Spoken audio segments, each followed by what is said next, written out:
What's up, boys? Welcome back to the channel. You guys keep asking for my advanced look controls, so here they are. Let's break them down.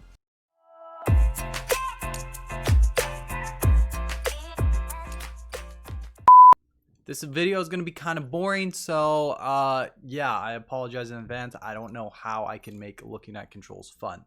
So, advanced look controls. So the majority of my controls are actually on default. There's a couple things that I've kind of messed with a little bit.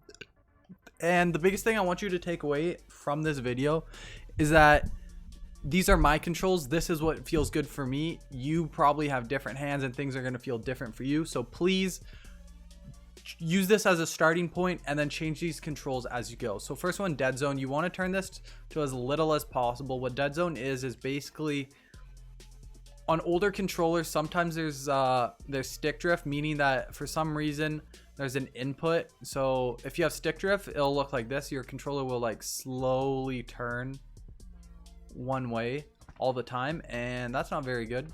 So you want to turn this up. So as it says, you want this as small as possible without getting any movement from your screen. Outer threshold, yeah.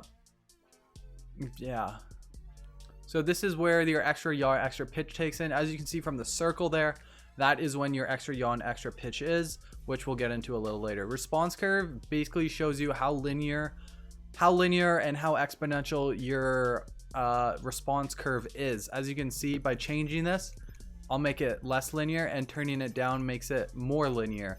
I play on a pretty exponential curve. As you can see, it goes up and then keeps going up at faster and faster, meaning that my end ranges of my stick are going to be a lot higher than my like little inputs. So like stuff like this won't really affect the movement that much, but doing big turns will. Wow, auto aim is a bitch. Yeah, per optic settings, this is what I have them at: 1.2, 1.6, 2, 2.2. Now these are just personal preferences, and really I just play with these. My biggest recommendation is I'd probably turn up the higher optics just in the case that if you get in a close quarter engagement that you can actually aim and you're not going to be stuck just like slowly scanning over someone. Next up, yaw speed, pitch speed. So this is, yaw speed is your left and right, pitch speed is your up and down. So yaw speed is your x-axis, pitch speed is your y. I left these on basically default. I used to play on a lot higher, but I found in Apex that at least on console, accuracy is probably more important than being able to do 180s and stuff. So extra yaw. So what extra yaw and extra pitch is when your stick hits the boundary here. You can see from the red circle, when it hits that boundary, your stick is gonna have a higher sensitivity, meaning you're gonna turn faster. So if you have a high extra yaw, whenever my stick is maxed out at the absolute max, it's like crushing against the edge and won't go any farther.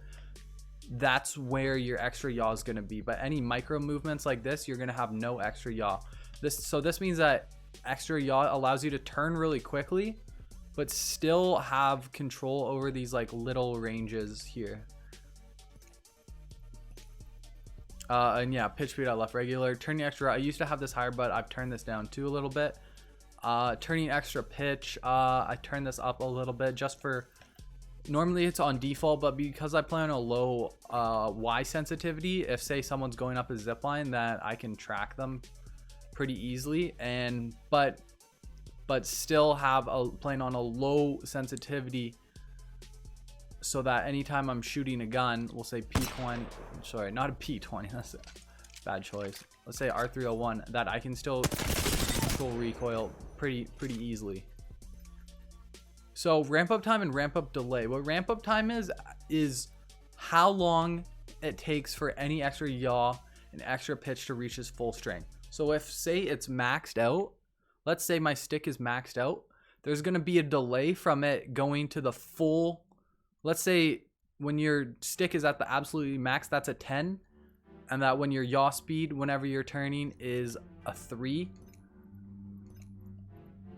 your ramp up time means that when your stick is maxed out, it might be a 7 instead of a 10 in terms of sensitivity. Now these numbers I'm using are just arbitrary, but it's more the concept.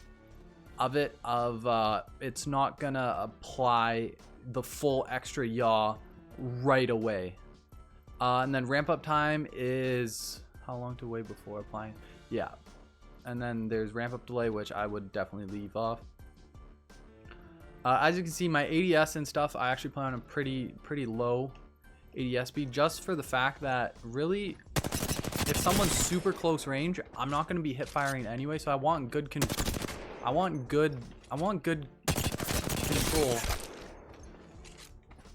Far range and close range, and because Apex hip firing is so good that whenever someone's close up, when I'm aiming down sight, I don't need to be able to do 180s because I can just hip fire anyways. Wow, that was stupid slow.